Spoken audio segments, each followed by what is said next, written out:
what's up, Internet peoples? Todd here, and I'm back with another Clone Wars Season 7 episode review.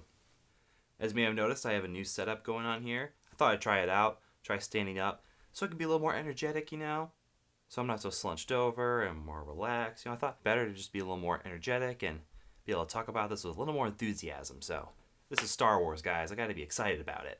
Let me know in the comments down below what you think of this new setup. Do you like it? Yeah.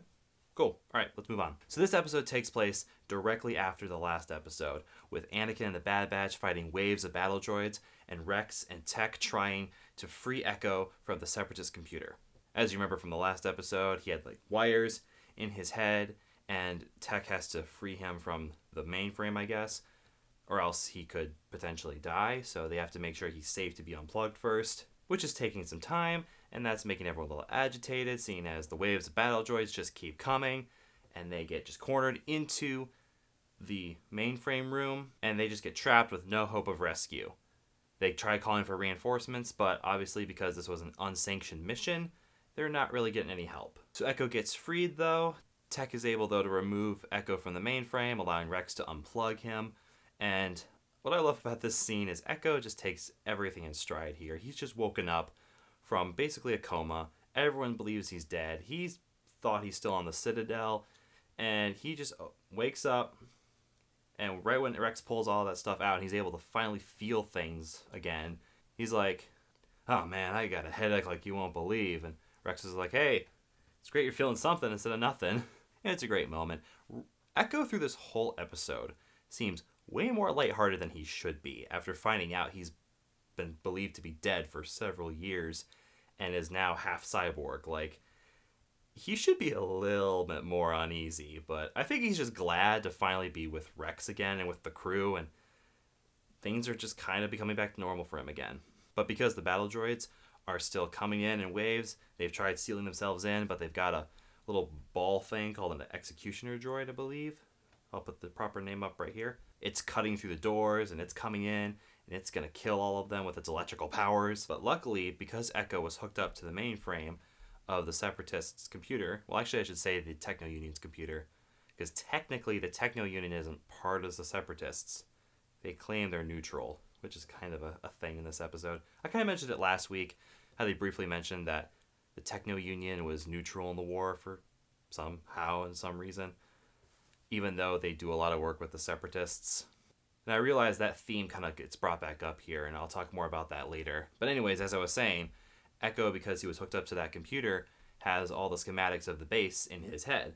So he's able to point them to a coolant hatch where they're able to sneak in. Well, actually, it's up in the ceiling, and Wrecker's like, oh, all right, I'll just throw you guys up there without telling them what he's doing. It's just a fun scene.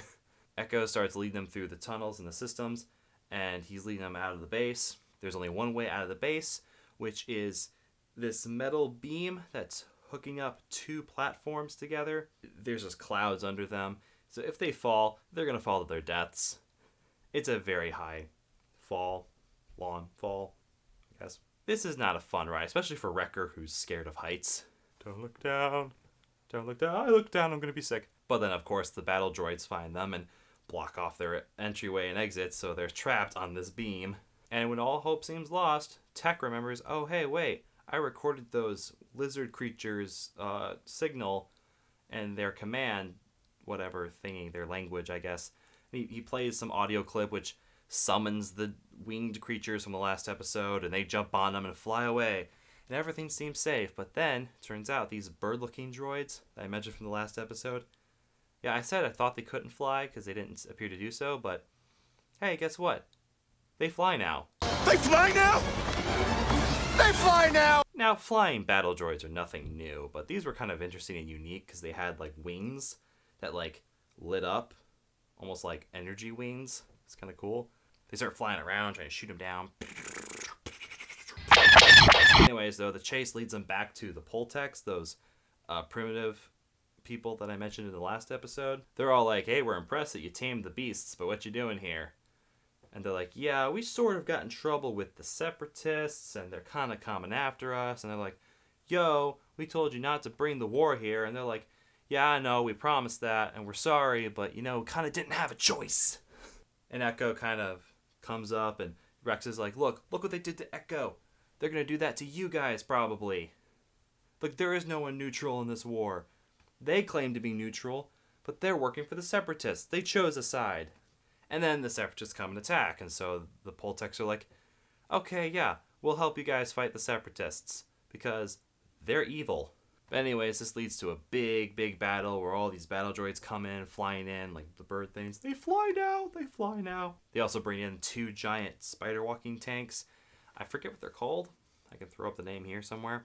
But these have been seen a lot in the Clone Wars, so they're nothing new, but they kind of look a little different than normal. They've probably been souped up by the Techno Union. Yeah, no, they start, like, destroying the village. The villagers are fighting back alongside the Bad Batch and Anakin and Rex and Echo, who are all just doing their best to fight off these battle droids. What's interesting here is that there's very little dialogue during this scene. There's just fighting. It's all action. There's a little bit of dialogue here and there. I'm not saying that's a bad thing or anything, but it's just interesting. What I do like here is we do get this awesome action scene, though, with Anakin kind of paying homage to the Clone Wars movie that came out several years ago that kind of kickstarted this series, where Anakin takes down one of those spider-walking tanks by himself like he did back on Christophsis, cutting off the tank guns and cutting off one of its legs and using the Force to push it over as it was sort of falling over already.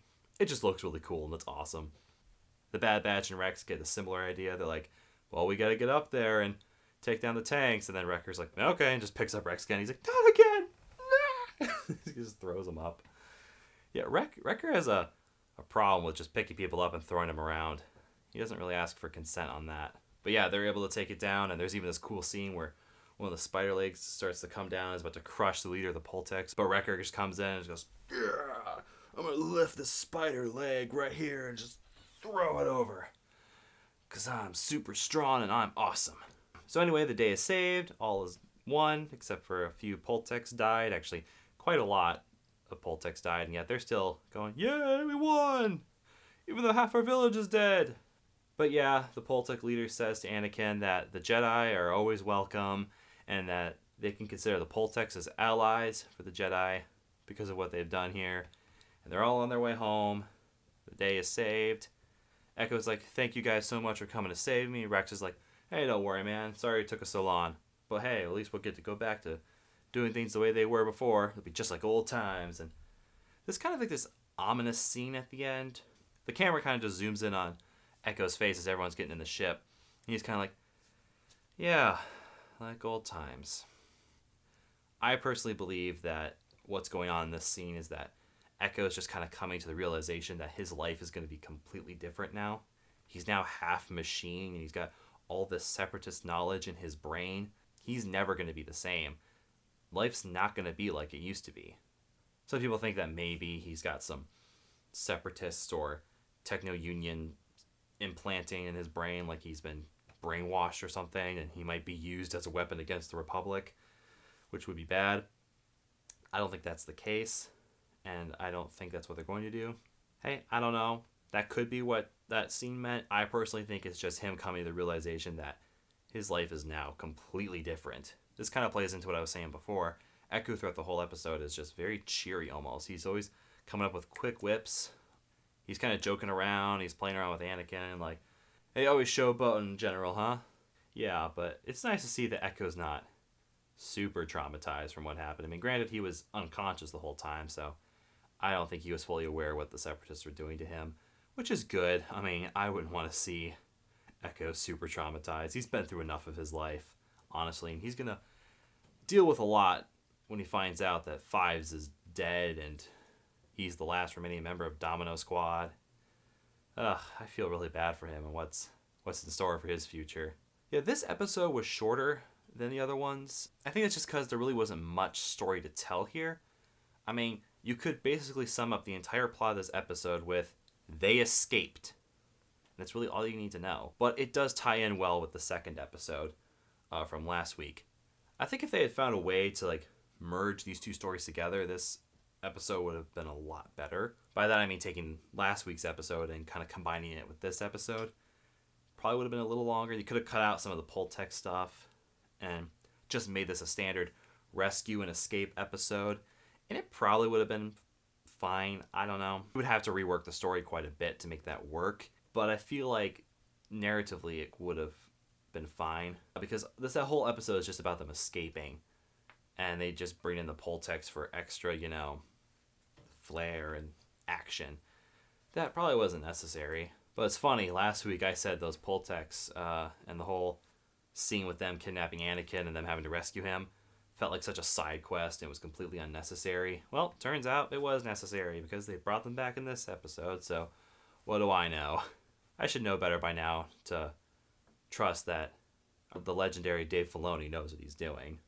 Dave Filoni likes to throw curveballs like that, doesn't he? All in all, though, I'd say this episode was pretty good. I still think out of all three so far, the first episode was my favorite. But hey, you know what? It's really early in the season, so I'm looking forward to see what else they got in store. I'm also looking forward to see how Echo's doing, how he's going to be handling everything, and all this information that he's been gone for so many years. And again, his best friend Fives is dead. All he has is really Rex and Cody at this point. So the next episode is going to be very interesting. Anyways, those are my thoughts. Let me know what you guys thought in the comments down below. What did you think? Did you love this episode? Did you hate it? Were you kind of on it? Yeah, let me know. Let's start this conversation. And again, tell me what you think of this new format. Do you like me standing up and being more energetic, or do you rather me just sit down and be like, hey, what's up? So, yeah, this happened, and whatever. Yep. Be sure to like this video and subscribe to my channel if you like what you see here. And you just go to my channel and watch a few of my other videos. And if you like those, then maybe you can consider subscribing. I wouldn't expect you to subscribe to my channel because of one video, right? I'll have more Clone Wars reviews coming out soon, as well as just more Star Wars related content. I'm also going to be moving into some other bits of content, like talking about Marvel. We got the Black Widow movie coming out soon, and we have the new Marvel video game, Marvel's Avengers, coming out soon in September. So I'm excited for all that stuff, and I'm looking forward to talking about it. Thank you guys so much for watching, and have a good one.